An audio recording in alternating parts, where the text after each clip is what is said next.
So, John, when a customer is selecting the capacity devices that they want in a vSAN host, what are some of the things that they're going to want to consider when they are looking at options in terms of magnetic storage devices, SAS-based storage devices, and even NVMe? What are some of those things that they'll want to consider?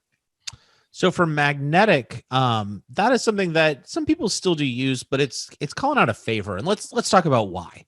So historically, when we first started vSAN, we'd have some fast magnetic. I say fast in a loose sense. We'd have these 15,000 RPM drives, but really those drives are dead. Like no one's really manufacturing those anymore. 10,000 RPM have really fallen out of favor. The only magnetic drives anyone's buying are these nearline SAS 7200. And they spin but slowly, and you're looking at 120 IOPS out of the total drive, and the drives keep getting bigger and the IOPS stay the same. So your performance for density, it's just getting worse with every generation of these devices.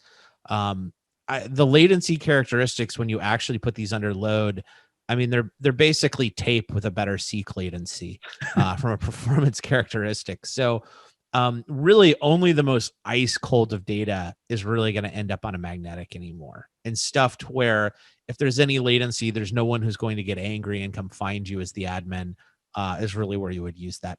The reality is lower cost SATA SSDs have largely moved into that market, as well as it's worth noting that if you want to use RAID 5, RAID 6, compression or deduplication, you have to have all flash vSAN.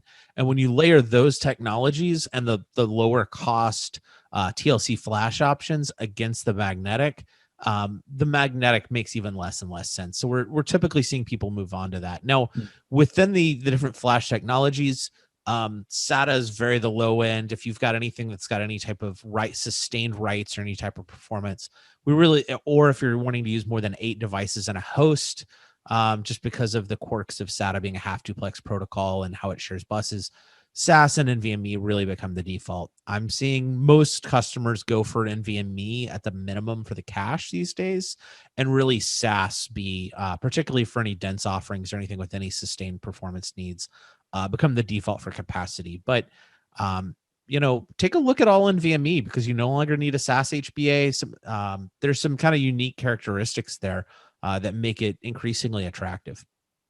What's interesting, I think, about your answer there is that it's really a combination of technical capabilities of those various options and the market conditions. And I think that's really an interesting thing that many of our customers are going to have to be mindful of when they're looking at that, because there's that ever-changing element of changing market conditions. So great to know.